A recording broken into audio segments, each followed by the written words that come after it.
podcast never felt this great. Tables, ladders, chairs, they tell it all, from the highest highs to the lowest fall. Great and glory tales from the ring, every chant, every cheer they'll bring. Devon and the Duke bring the heat, wrestling tales knock you off your seat. Tune in now, don't you be late. Wrestling podcast never felt this great. Brothers and sisters, welcome back to another exciting edition of the Devon The Duke podcast. This is a limited edition series hosted by your main man, Duke Loves Wrestling, and of course, the five-time Hall of Famer himself, the entrepreneur, the YouTube superstar, Brother Devon Dudley. What's going on there, Devon? I'm doing well. I wouldn't say YouTube superstar yet. I mean, just because I made it to 100,000 within a month doesn't mean it yet. Now, if I do 500,000 within 3 months, then that's a superstar. Listen, man, you're up there with some of these kids who do TikTok and all that other stuff, the way that you done splashed on the YouTube streets and taken over the scene, so to speak. I mean, it's a huge honor, man, and it's so unusual to be able to accomplish that much in such a short amount of time. So if that ain't a superstar, I don't know what is. Well, I definitely feel I'm blessed in every sense of the word. God is not going to give you, number one, things that you can't handle. But number two, when the blessings come out, you just got to be prepared and ready for it. Indeed. I got to ask you, man, you see the Hardy Boys puffing out their chest because they've had a couple of matches in NXT. They acting like they're back on top of the world. Their goal is to go down as the greatest tag team of all time. Do you think it's possible that the Hardy Boys could pass the Dudley Boys, especially during this latest run here? I don't know how many titles they have accumulated between them, but Bubba and I got 24, and we're still the most decorated tag team. I don't think there'll ever be a tag team that will be able to accomplish what we've done. We got to think about it. We won titles not only here in the United States, but with 3 major companies, but we went overseas and won them. There's only one tag team title that has eluded us, which I wish we could have gone and did, but we had left the company, was All Japan. All Japan. We won the tournament like the Road Warriors did with the big trophies and the big $1 million check and all that. But we never had the tag team titles. When we basically, I think it was Muda and Akibona. I think they had it at the time. And I know we won the tournament against them. And then we left, went back to TNA, did some stuff, and then we hadn't been back to Japan in a little bit because we were negotiating with New Japan, which of course is the rival company, against All Japan. So we never got the opportunity to get those titles. But in order for the Hardys to be able to be recognized, and again, I always say this, we're not the greatest tag team of all time. For those that say we are, thank you, but we're not.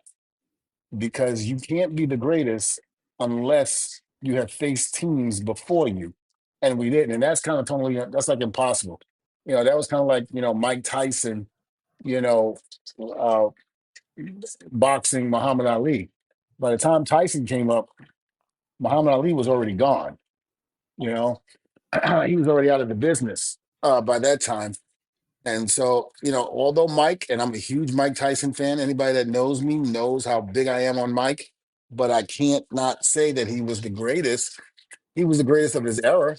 Just like I say, we were the greatest of our era. But I just don't feel that the word greatest should be thrown around like that unless you face people before you. Now, I do have an exception to the rule when it comes to basketball with LeBron James and Michael Jordan. I was there for Michael, hated Michael because he always, knocked the New York Knicks out of the playoffs. And the one year that he left and went and played baseball was the year that the Knicks advanced. To me, that was how do I say this? That was a testament to just how good it was. One man beat a whole roster, of New York Knicks. And you got to remember the Knicks back then were loaded. Yeah. Patrick Ewing, John Starks, Doc Rivers, you name it, Charles Oakley, Anthony Mason, of course, the one I loved the most on the Knicks was Patrick Ewing. Yep. You couldn't say nothing bad about Patrick Ewing. So when Jordan did that dunk on Ewing that time and kind of like walked over him, and Ewing got mad and got up and pushed Michael. I was like, yeah, knock his ass out.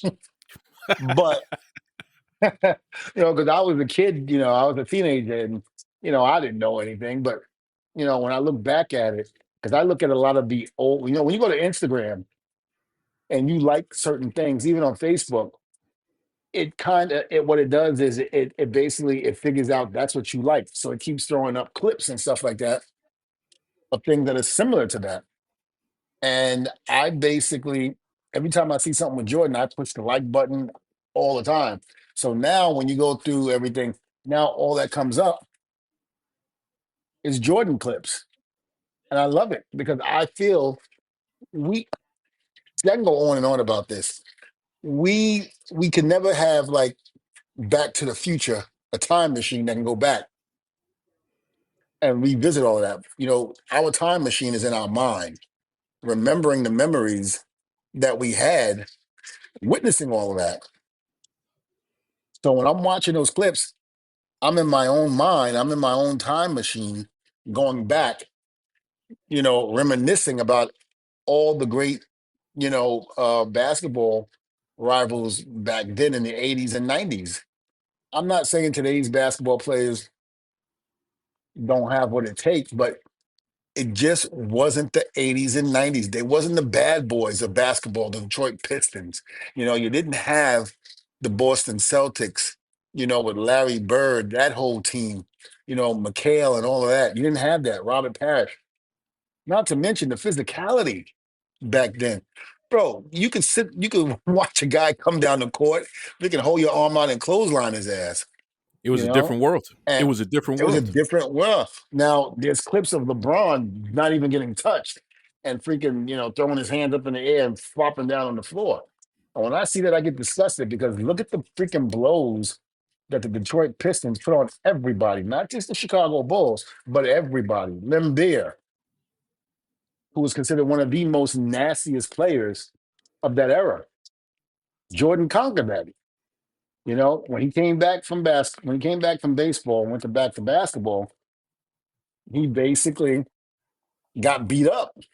And the minute they lost, if you watch the documentary, the minute that they lost, the next day, Jordan was in the gym, working out, trying to put size on him. So he knew that when he faced Detroit again, it was going to be a different story. And they tried it. They tried to whoop his ass on that court, and it didn't work. He had to get everybody from Pippen to everybody else, who's a Pippen and Horace Grant, listen, let them beat us up, but we're not quitting, and we're going to go at it. And that's exactly what they did. And it worked. They won. And it worked. Two three-peats. You can't beat that. That's just incredible. No. And again, I'm not knocking LeBron James. I think LeBron James is a phenomenal basketball player. I think for this era, there's nobody that can beat him.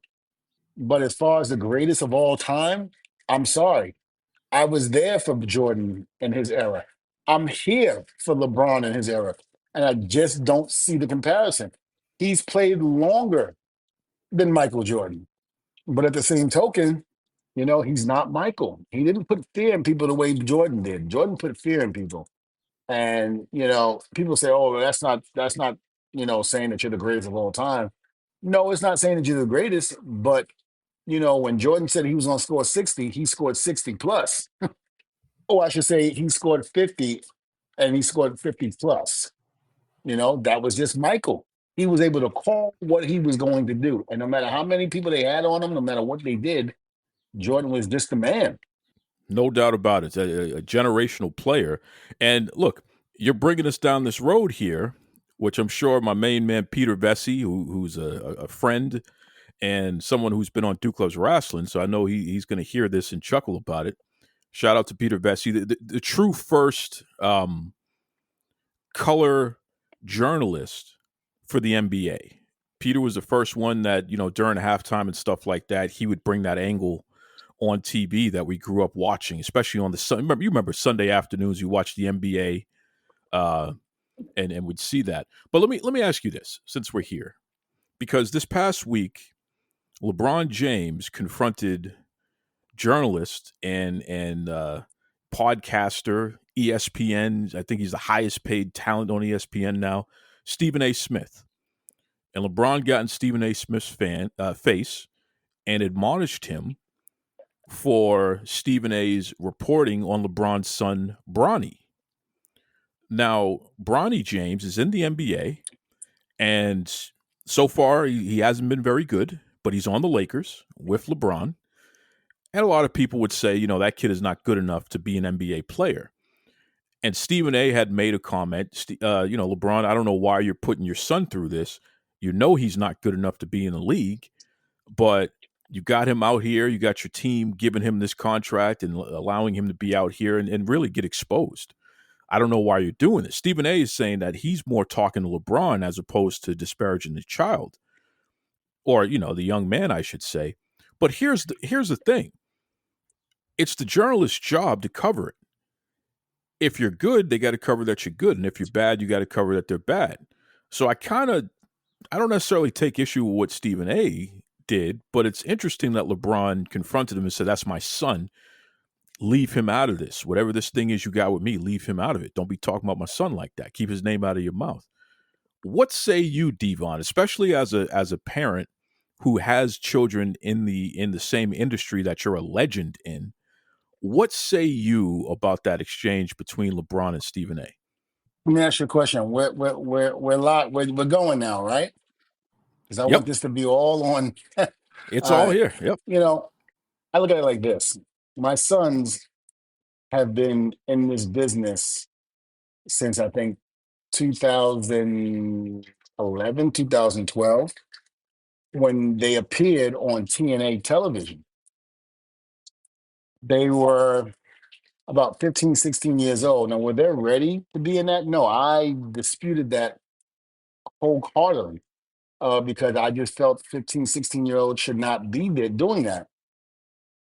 Vince Russo and Bubba convinced me about a storyline that they wanted to do. And I was totally against it because I just felt like the business was too harsh for 15, 16-year-old kids to be a part of. And I didn't want them to go through that. And they handled themselves very well. There was a thing where Bubba had powerbombed my son um through a table. And I mean, F that damn Bubba boy. He powerbombed my son straight to hell. I mean, he did. There was no, my nephews, of course, being Bubba being brothers playing that role, but there was no, I'm gonna, you know, he didn't hurt them to that degree, but good God. I remember looking at Bubba, I go, what the hell are you doing? He was like, come on, Devon. He was like, it's a work. He's like, your sons aren't hurt, are they? I go, no, they're not. But I just wasn't ready for that. So, you know, I was, like I said, I was against it, but I understood they got to pay their dues. Just like they're paying their dues now. They went to AEW, and I just don't feel like they got a fair shot. Tony Khan was basically just putting them up against people that they were destroying them for no reason. Didn't give them a chance. He gave them a chance of putting them on their, show on YouTube, and I get that. And I'm grateful for that because it got them a little bit of exposure. But like you look at Taz's son, where we gave him the ball, and he basically, they let him grow. Now I don't know if it was because Taz worked for the company and him and Tony had a good relationship, but at the same token, I'm looking at it as, I didn't feel like they did him right. So, you know, I basically was totally against them being in AEW. I didn't want them to be in AEW because I felt like, you know, they were getting exposed and not being produced in the right way. Some people might argue with that, but I don't. I'm not going to sit here and chastise people who are journalists who, say that my sons aren't this and that and blah, blah, blah. That was something that I did not want them to go through, but they did. It's the nature of the beast. I spoke to Mike Rotundo, of course, who we know was Bray Wyatt and Bo's father. I said, "How do you do it?" There were times when I was in the meetings and I would hear Vince, say certain things, and I'm not going to go into detail, but he would say certain things about either Bray or Bo that I felt that was a little harsh, especially being that their father was a producer and sitting in the meetings with them. And I remember one time Vince had said something, I think about Bo when he was teaming up with Axel, and they were the B team, I think it was, or what have you. And I remember hearing what the comments that was made, and I just went to Mike at the end of everything. I said, "How are you able to sit there and not say anything? How do you keep your cool?" And he said, "Devon, one of the things that I told them before they got in this business was, you're gonna be faced with this. You're gonna be faced with unfairly. You're not gonna have people in your corner and this and that and blah, blah, blah. But I don't want anybody to think that you got in this business or got where you were because of me." And we all know that, Mike Rotundo was a huge deal um, in the 80s, being in the first WrestleMania, against the Iron Sheik and Nikolai Volkov, making a name. And then, of course, the Varsity Squad in NWA. Mike did it all. But Mike also knew, and I'm going to say the danger, and I say that, you know, not that their lives were in danger, but how it can mess with you mentally. You have to be strong. Daddy can't come to your aid when things get rough, especially if people are not saying nice things about you. You have to brush it off, but prove them wrong at the end of the day. Go out there and bust your ass and do what you got to do, to make these people shut up. That's exactly what they did, you know. Um, and he said, "I just got to keep my mouth shut." And I told them exactly what they would probably be faced with. So as men, you have to let them be men and handle the situation the way he did, I'm sure, when adversity came his way. You can't keep defending them like that. They got to be men and take up for themselves. And that's exactly what they did. There were times where both Bo and Bray were frustrated, didn't understand why they were being treated the way they were being treated, didn't make any sense, but they did their jobs and they went out there and produced. So whenever a situation like that comes up with my sons, that's how I have to look at it. This is the business that you chose. You were warned about it. Now you have to be a man and find a way to be able to get past that. That's exactly what they did. Bo, huge success, with the whole Wyatt family thing, and Bo coming back and now doing what he's doing. He didn't let that bother him. That is incredible perspective, and I appreciate that, Devon. Even going a step further, you talked about your own experience with your sons, and then using Mike Rotundo and his boys. Wow, that's a very good way to illustrate it because it's true. Mike Rotundo, you talk about who he was in the '80s, which was fantastic, but he took it to another level when he was IRS in the '90s. Absolutely not. Yep, absolutely. Not to mention him and Barry Windham were probably one of the greatest tag teams I'd ever Absolutely, seen in yeah, WWE. Next to all of the greats that were there yeah, during that time. yeah. Couldn't touch him. Could not touch those guys as a tag team. They were young guys too, but they were amazing. They were amazing. Hmm. So that's great perspective. And like you said, the proof is in the pudding. If the boys are able to weather the storm and become their own men, they'll be better off for it. But so LeBron, no one is trying to pick Hmm. on you, LeBron, or your son. But brother, you got to let that young man be a young man and handle his own challenges. The same way that you told your mother to sit herself down when she was trying to fight your battles. It's like, brother, he has to fight that battle on his own. And quite frankly, the best way he could fight the battle is to improve because he's not getting it done on the NBA level. He's not. Absolutely. I mean, do I think it was right? Do I think it was right for him to do what he did at that in Los Angeles at the Staples Center? No, it wasn't right. Um, all you did was, add fuel to the fire. And now everybody's looking at him like, oh, he needs daddy to help him. He needs daddy to come to his aid. And that's one of the things that I don't want to do with my sons. I never wanted to do that with them. I wanted them to learn how to get out of that on their own and to be able to something that. Look, there were times I will say this. I wasn't a second generation wrestler. I was a guy that followed his dream and was successful at it. I made mistakes along the way. I said things that I should not have said, and it didn't ruin me, but I got heat for it. For some of the things that I might have said or did, back when I had to learn, and that's what it's all about. It's about a learning. It's a learning process. Once you learn that, then it's easy from there. But going to going to him and confronting him at that game, I just don't think it was right. I agree. I agree 100%. And again, Stephen A. He's not a saint. I think that Stephen A. has built a career, especially when it comes to his NBA coverage, of going out of his way to be too harsh about young players, and you know it has damaged some people. Now that they are older and they're able to speak about it a little bit more, it has damaged some people when he's saying that they're trash and saying things like that. You could say if that player is underperforming, you could say that they need to step it up, or maybe they don't need to be in the league. But to literally say so and so is trash, like an 18, 19-year-old kid, what do they do with that? You know what I mean? So Right.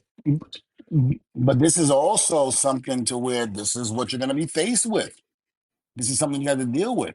And I don't think LeBron told him that. I think LeBron, you know, protects him as much as he possibly can. And that's what he's doing. You gotta let these kids fall on their own and get back up yeah, and figure it out. yeah, yeah. Well said. Well said. I mean, they got to figure it out one way or another, or they're forever going to be. And I hate to use this word, but that's basically what it is. They're just going to be a victim. You know what I mean? And you Hmm. can't fight everybody else's battles, brother. I don't care whose kid they are. Just can't do it. He's got to fight his own. So Kwame Brown was a great Hmm. example. If I'm not mistaken, Kwame Brown went from high school to the NBA, and he was a number one draft pick. Michael Jordan destroyed his confidence, unfortunately, because Jordan was trying to quote unquote toughen him up, and it just wasn't happening. You know what I mean? Because Kwame was still, from a psychological standpoint, still developing, still a young kid. Well, think about if you watch the documentary, was it The Last Dance?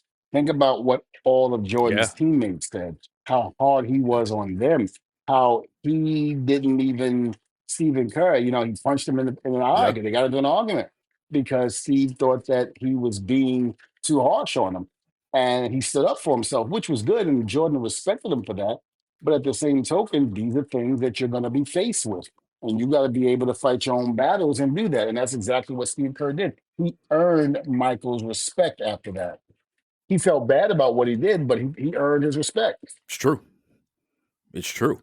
And again, when you listen to Kwame Brown, who's a grown man now, talk about the damage from an emotional standpoint he endured because Stephen A. Would call him trash and report on him that way, and how it made everybody else join in on that bandwagon. And instead of saying he's underperforming, literally just trash the guy.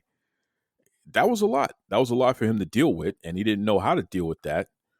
Um, so I do think that Stephen A. From if you're a professional, there's a way to do it, and there's a way not to do it.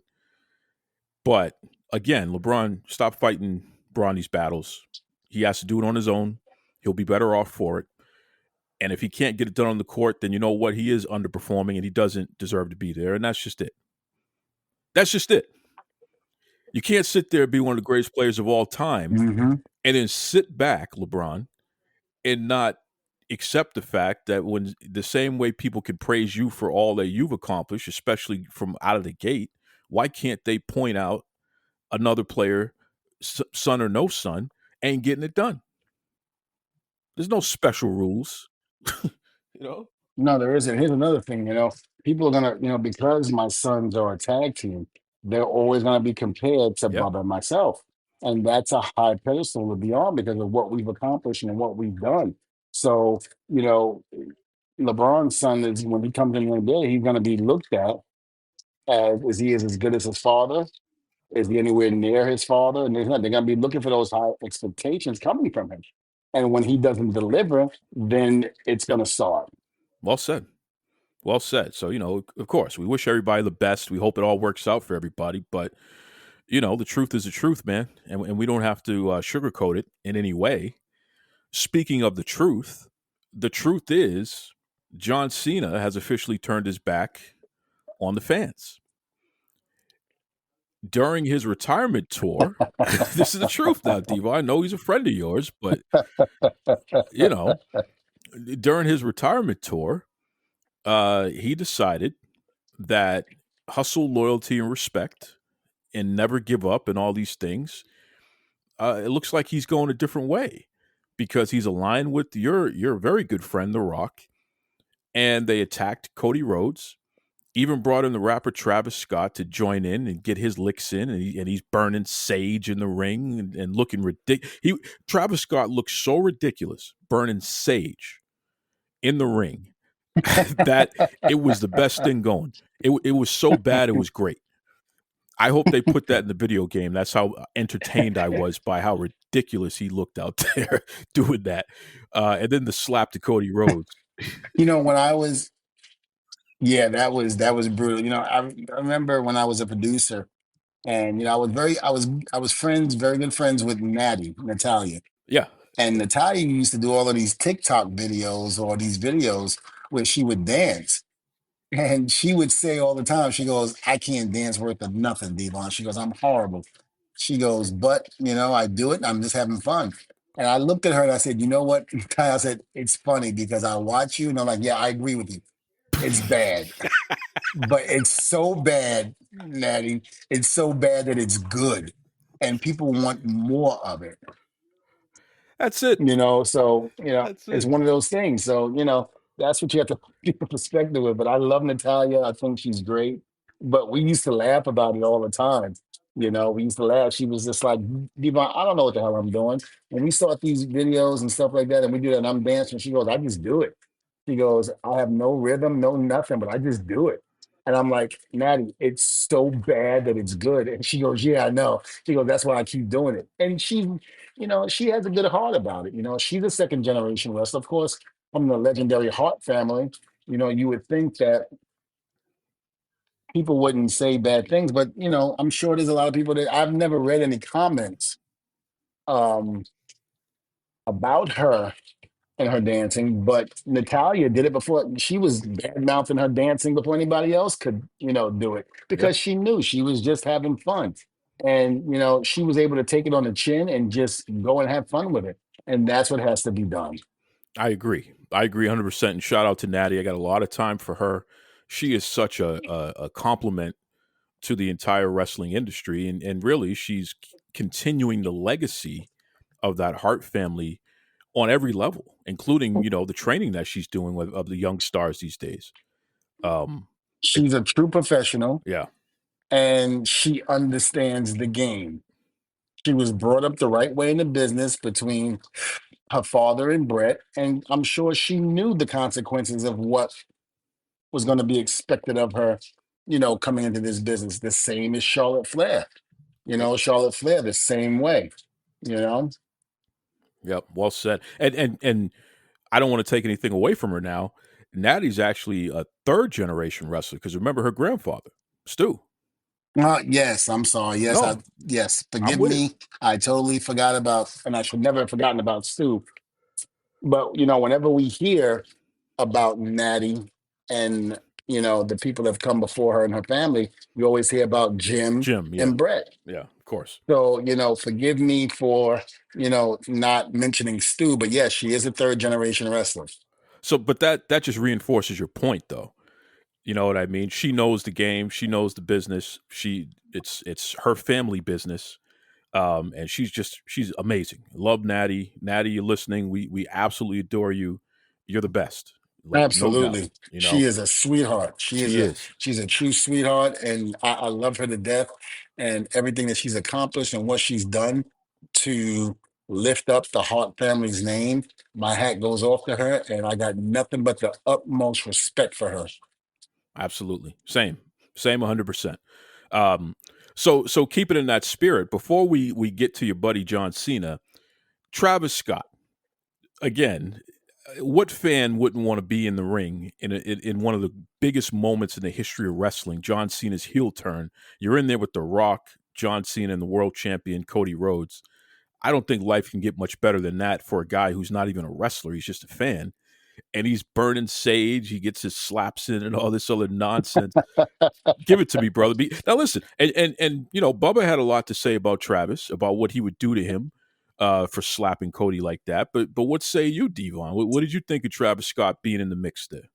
Well, you have to understand, he was put in that mix by the higher ups, and I don't know about the slap. Maybe the slap was okayed by those who are in the office, so to speak. But I also, mm, I think they should have practiced the smack first, if anything, just so he wouldn't slap the crap out of Cody, because that was harsh, man. That was harsh. And all Cody could do was just take Take his it. hand and cover up, and take it. Now, if this was the 90s or in the 80s, if somebody would have done that, they would have gotten out of his cell and went after him. But it's a new generation, it's a new era, and it wasn't. I don't think he did it maliciously. I just think that, maybe somebody said, maybe even Cody might have said, yeah, give me a slap when I'm down and this and that, blah, blah, blah. So he's not trained to actually slap somebody and not have it affect them like it did in the ring. I don't know. Maybe it looked devastating, and maybe Cody really didn't feel it. I don't know, but you know, mm, that's hard, man. I probably would have been screaming, "What the fuck?" Yeah, That probably would have been my um, output of that. But again, it's something that I don't think, and if I'm wrong, I'm wrong, but I don't think Travis did it to hurt Cody or did it without getting permission. I just don't think he knew how to do it. It's easy to watch us on TV and do it. exactly. I think that sometimes we take for granted that a fan is just a fan. You guys are pros, man. You guys are pros. I don't think the slap was supposed to happen with Cody's face on the ground because he was completely defenseless in that situation. Yeah, it was. If they had done it when Cody's torso was lifted up, now Cody is better to brace himself, tuck his chin, you know what I mean, and all that sort of thing, kind of lean into it. He probably could. It would have done a lot less damage with his face literally on the canvas. And then you look at a guy like Travis Scott, who's a skinny guy. He doesn't look like a big guy. He's not a body guy. He doesn't look like he could deliver the force that like that slap was as hard of a slap as I've ever seen. You know what I mean? It didn't look like much, but when you saw it connect, it was like, oh, like that was a real one right there, boy. Like, damn. But the irony of that is that I think it's the most watched moment in WWE history online. Like the amount of views that generated, mission accomplished. You know what I mean? The whole I was presentation. just, Yeah. I was about to say that mission accomplished. They did exactly what they wanted to get done. So, you know, So in that sense, it worked, and congratulations to everybody involved. But now let's back up. Mr. Hustle, Loyalty, and Respect. And full disclosure, Devon, our wonderful listeners, a lot of them are parents, and they've reached out and they've talked about the impact of John Cena turning heel and how devastated their children was. Because I didn't think it was that big of a deal. It was kind of funny to me. But then you got to put yourself in the perspective of the kids. This was a big deal, man. So, what say you about Cena turning heel? Do you think that was the right move? Yes. And because, not, this is truly his last hurrah, he's going out with a bang. He's changing it up. It's not going to be the same Cena that we're used to seeing, respect, loyalty, and honor. We're not going to see that. We're going to see a different side. It's no different than when Hogan turned babyface to heel. I know a lot of people are comparing that um, to be Hogan turn, but also a lot of people are saying that it was very good, but it wasn't as good as the Hogan turn. And I agree with that. But for what it was and for when they did it, yes, people have been expecting John to turn a long time ago when they first started booing him. And I think credit to Vince by not giving in and not turning, because look at where we are now, with it. So to me, it was a strategy that was probably put in perspective, but yet at the same token, didn't know that it would generate this much that it has. So I'm in agreement to it. I think it was time. I think what better time than now? And now you can go a whole different route before Cena basically really hangs it up. And people will be talking about it. So, it wasn't just going to be, oh, it's his last run and this and that, boring. Now there's an oomph to it. Now there's something to talk about. Now there's something to watch. And where they go now with this, it's going to depend on how do I say this? Now, with this going on, it's just gonna boost him up even more, make people talk about him even more. Even those who might have forgotten about him now can't forget about him because this was huge. So my hat goes off to the Triple H regime and John Cena for doing this at this particular point in time. If you're gonna turn him heel, what better time than to turn him now? I agree. I agree 100%. So let's take this a step further now. Do you shave his head? I don't, just because you got a bald head, I don't think that's going to make a difference. I think the storyline and where they go and how they handle this, that's what's going to make the difference. That's what's going to put him in even bigger position than he ever once was in. So I don't think shaving his head will do that unless he's going bald like I was and you had no other choice but to shave his head. But I did it because I was missing some hair on the top. And I didn't want to look like LeBron James with a big bald spot in my head when the lights are shining straight on it. I just shaved my head. I just never thought that shaving your head bald would make you a top heel. It's what he does in the ring and how he performs is what's going to make him a top heel. Well, the reason why I asked the question is because online, the fans have been chattering about it. Cena's been losing his hair for, the better part of the past 7-8 years now. It's the more common male pattern baldness that happens in the back. So right Hmm. in the back where your soft spot would be in your head and what have you. He's losing it right there. In fact, the video game has finally caught up. The latest WWE 2K25, I think it is, they actually have Cena with his ball spot, which fans are going crazy about because it's like they can't believe that they put it in there, and they're happy that they put it in there because it's accurate. But here's what I'm thinking: there's so many houses you can steal with this whole situation. So first of all, you put Cena in a hair versus hair match with somebody and legitimately shave Cena's head. Why not? You know what I mean? I think you could steal a house with that special attraction, possibly main event. The other thing, I think Travis Scott should be in a handicap match against Cody. You put somebody in there with Travis. Cody never gets his hand on Travis until he finally makes the other party slip on a banana peel. and beats them, and then finally he gets his hands on track. You could sell out Madison Square Garden with a match like that. You know what I mean? Again, you could steal a house with this sort of stuff. There's so many ways, and then we haven't even spoken about The Rock and where he factors in all this stuff. There's so much business that can be had just off of this one storyline, and it, even though it was born out of the bloodline, it's no longer the bloodline storyline, which I think is another Right. clever, interesting factoid there. Um, what do you think? Do you think you could steal a couple of houses with these scenarios here? Absolutely. I mean, there's so many different ways you can go about this. You got some of the greatest minds working in WWE right now, from Michael Hayes to Triple H, and of course, Paul Heyman, putting their collective mind together and running with this. Listen, it can only, the sky's the limit with this. So they can only go but up. I don't see them slipping, making huge mistakes at all.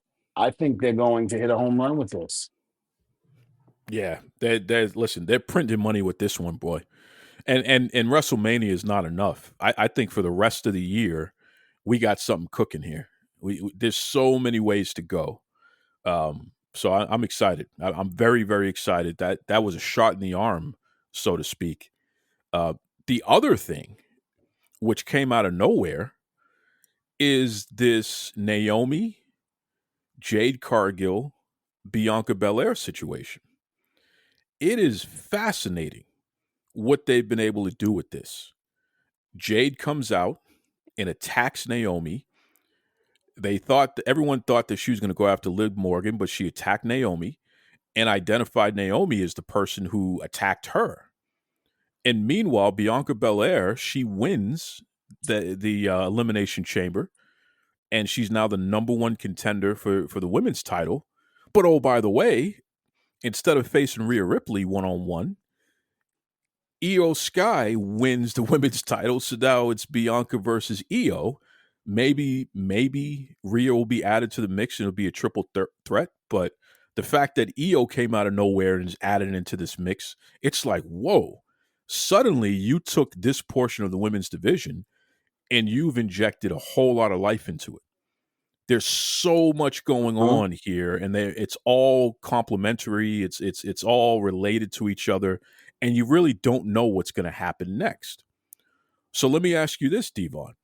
What are your thoughts on, as far as we know now, Jade attacking Naomi because Naomi, she believes she's the one who attacked her? Do you think that was the right way to go, or do you think that there's more to come on that? I think both. I think there's more to come by. And I think it was great that they did that. I was thoroughly impressed. A lot of wrestlers do not get the credit for their acting skills. I thought the interaction between Bianca and Naomi in the middle of the ring leading up to, did you do it? Did you do it? I thought it was great. I believed every bit of it. For that little bit that came out of that, it had me believing what they were saying in the ring, the tears, and how they both, did it. To me, it was an Oscar performance. 100%. And I know a lot of people online were complaining about it, saying that they didn't like it. Far more people loved it. But there was and it's mostly men. And I just want to tell you, fellows, you're telling on yourself. It's clear that black women under 40 years old who are hip and who are younger in spirit and what have you, it's clear that you don't have enough of them around you, because what you saw was one of the more authentic storyline promos and promo battles happening before your eyes. That was real, brother. When women of that generation, that age group, of that demographic are arguing with each other and they're close friends, yeah, of course in an argument they're going to talk over each other. Their voices are going to start to screech a little bit because it gets a little high because they're upset and they're kind of crying as they're, expressing themselves to each other. Of course, that whole, like, literally, that's how it plays out. So it Yeah. gave me chills, quite frankly, Devon, because I'm sitting there saying, "Damn, is there really a problem here? Like, what, you know, like It this was feels real. really good. Yeah, yeah. It was really, really good. My hat goes off to both of them. My hat goes off to Jade. I mean, you know, and again, this is something that we mentioned before on the show some months back about how when people come from AEW and go to WWE, they become performers, they become entertainers really at another level. This is why, we've been saying that Tony needs help in that aspect. He needs help in how to produce storylines like that. We all know wrestling is a work. We all know that we're not really trying to kill each other, or we're not really, trying to whatever. We're just trying to entertain. And that was extremely entertaining. It really was. So instead of knocking the WWE, take lessons, take notes, and learn from that, because you could have all the acrobats in the world doing what they're doing in there. The flipping, the flying, the diving from the ring to the floor, diving from one height of a balcony, landing on somebody. I mean, you can do that great, but will that produce ratings? Storytelling is what's going to do it. And storytelling is longevity. And I'll tell you right now, when Jade came out in Elimination Chamber and she attacked Naomi, I do not recall any woman over the past 3-4 years who's gotten a bigger pop than that. Let me ask you this, and I'm not sure because I followed it here and there, but why did why did Jade direct her attention from Liv to Naomi? Was there something that was said that gave Jade the notion that it could have been Naomi? That I don't know. We haven't really. I mean, Jade did cut a promo on SmackDown saying that she knew it was Naomi and she found out and all that other good stuff. But it still hasn't been fleshed out enough. There hasn't been more details. We haven't seen the actual evidence. But it's easy to believe it because Naomi slid right into that spot immediately. And then, you know what I mean, enjoyed the fruits of the labor of being a tag team champion because Jade wasn't around. So Naomi definitely benefited from Jade being eliminated for a period of time, out injured because she was attacked. And Liv has been saying all along that she never did it, even though Bianca and Naomi were saying, "We know you did it. We know you did it." So there's again, this is very interesting. But I'm glad you brought that up, though, Devon, because I forgot about the whole Liv and Raquel and how they're tied into this too. And then again, you have Io Sky, who's technically she's the champion, who just defeated Rhea Ripley last week on Raw. Those women are part of this storyline too. So it's Yep, like, which I thought wow, was great. yeah, yeah. Everybody's eating, brother. Everybody's eating. So I will say this though, and this is a caution to everybody. First of all, Jade beating up Naomi was the biggest moment of her career. It was bigger than any match she ever had. The pop that she got and everything like that, like legitimately, just that was a big deal, right? So the fans are behind her. We got to be careful not to expose her and her lack of experience by putting her in positions where it becomes obvious. Case in point, those boots that she was wearing on SmackDown did not have the proper grips for that surface. She almost slipped and hurt herself a couple of times when she was running after Naomi on SmackDown and then getting her hands on her again. Like, those details matter. You know what I mean? And it's like, the last thing you want to do is have this person that you've brought in, you've invested so much into, she's developing, she's finally putting it together. The fans are behind her. She looks incredible. Like, this is a good thing happening. And then she gets injured because no one said to her, "Hey, stop wearing these fashion boots. You need to wear the stuff that we wear when we wrestle or what have you so you can actually move." You know what I mean? Like, that detail matters. Hmm. The other thing that I was very frustrated with, you already beat up Naomi at Elimination Chamber. I think that it was a mistake allowing Jade to get her hands on Naomi again on SmackDown. I think that the fans would have reacted even better if Naomi got away. and it would allow Naomi to have more heat, and it allows Jade the anticipation of, oh my God, I can't wait until she finally gets her hands on her again. You know what I mean? So it's like, don't give us too much sauce. You're going to mess up the steak. Just give me a little bit. Let me Or, want more.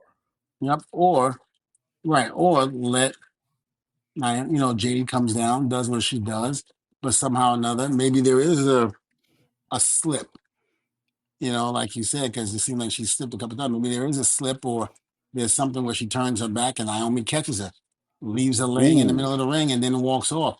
ooh. Maybe here comes Bianca running down. And at that point, Bianca runs down and Naomi gets out of the ring and goes, around timekeeper and then goes out the back way. Maybe that's another way of doing it. See, and that's the difference between a 5-time Hall of Famer and a fan. You know what I mean? You just took a concept and you just made it even better.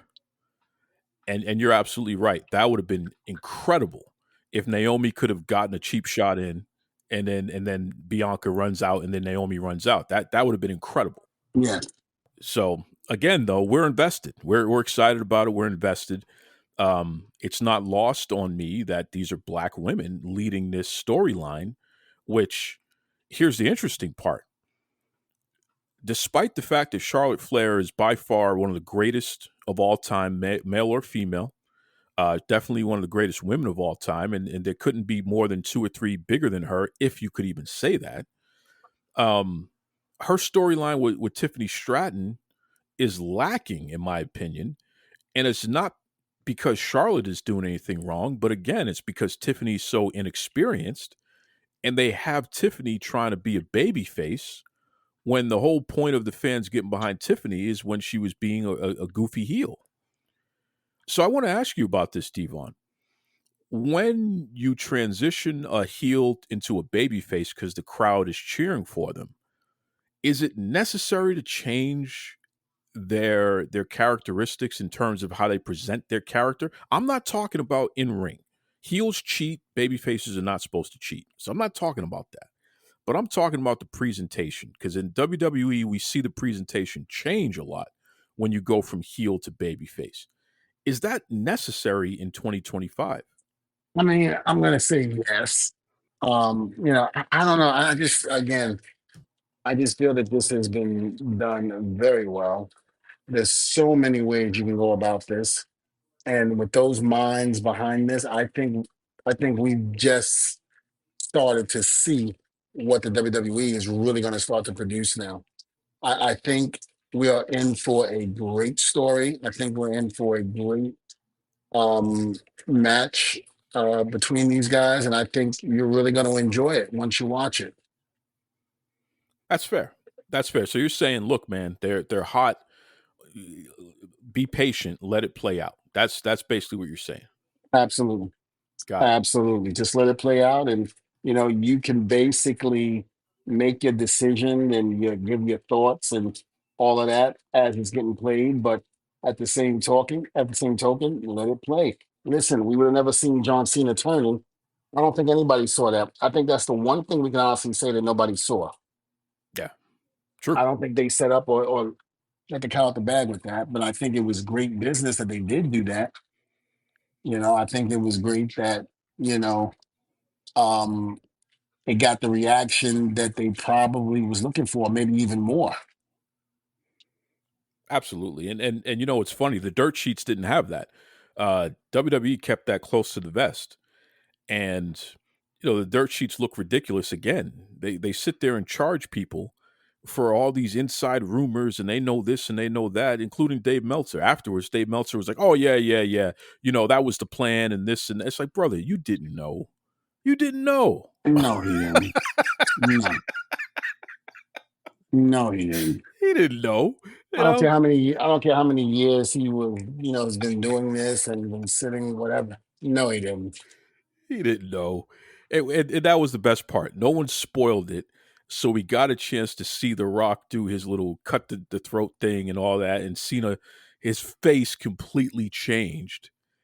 And it was like you're looking at a different person. So well done. Just bravo. Bravo all around. Hmm. everyone's excited about Mania and the lead up and even beyond. What's going to happen even after that? Because it's hard to play it. It's hard to call it. Roman Reigns is not in any of the title pictures Hmm. right now, which is crazy. Excellent job though last night on Monday Night Raw. Oh yeah, he kicked their ass, bro, and that was beautiful. I mean, here's the deal. Here's the deal. You've got what happened between him and Seth Rollins. That was kind of like a payback. So you have that story there. And now we're probably going to revisit the whole "you owe me a favor" Paul with CM Punk. So you've got two stories going on there.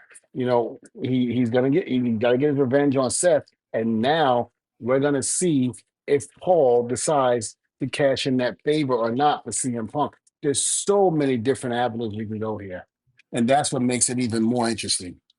Wow, can you imagine if Paul Heyman turns on Roman?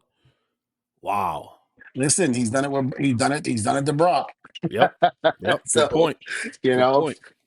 and Good he point. he was with Brock for many, many years. So if anybody knows how to play that snake, it's Paul. Wow. Again, and that alone, that could headline any pay-per-view. That any PLE.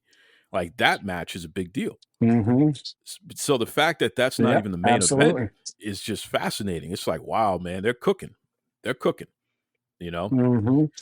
Anyway, Devon, you got any big events coming up this week? I'm going to be in Utah for another call convention. The last 2 weeks I've been at a call convention. I'm in Utah. Me and Bubba both will be in Salt Lake City, Utah at the convention. You can get out all the details on my social media, which will be on Testify Devon. To find out, where it's going to be and all of that. I don't have all the information because of the fact that it was given to Bubba and myself at the last minute, but I will have that on my social media where we're going to be in Utah. And I'm looking forward to visiting the fans in Utah. Listen, we haven't been to Utah in such a long time, so it's going to be great to be able to visit and see the fans. And we've never done an autograph signing in Utah.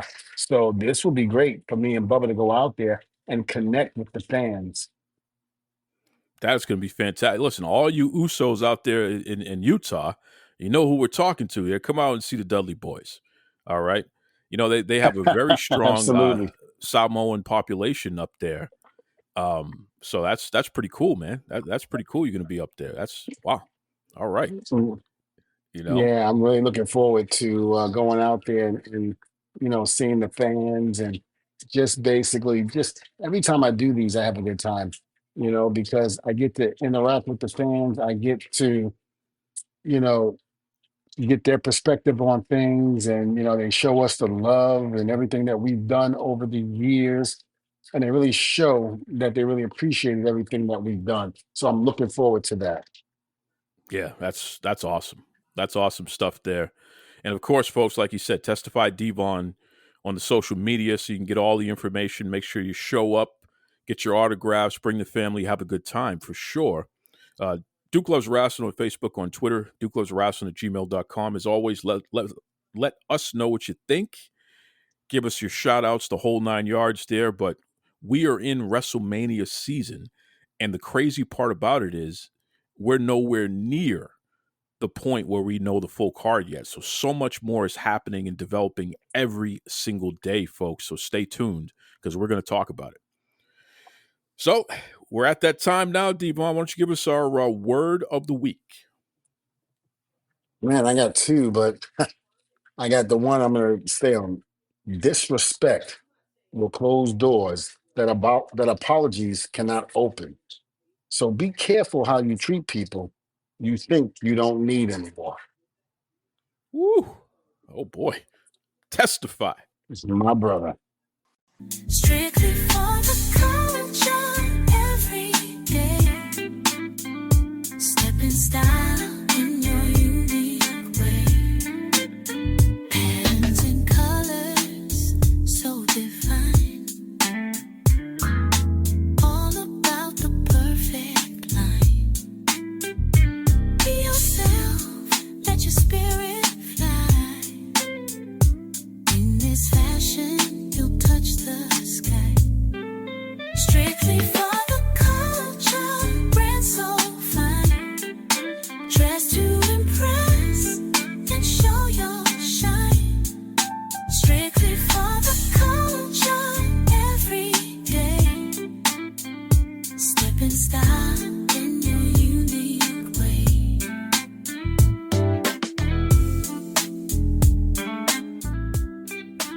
visit www.strictlyfortheculture.ca.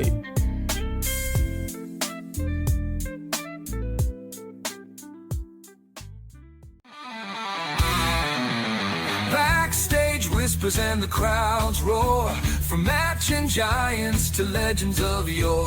Devon's wisdom and Duke's keen view, every episode feels like it's brand new. Devon and the Duke bring the heat, wrestling tales knock you off your seat. Tune in now, don't you be late. Wrestling podcast never fails.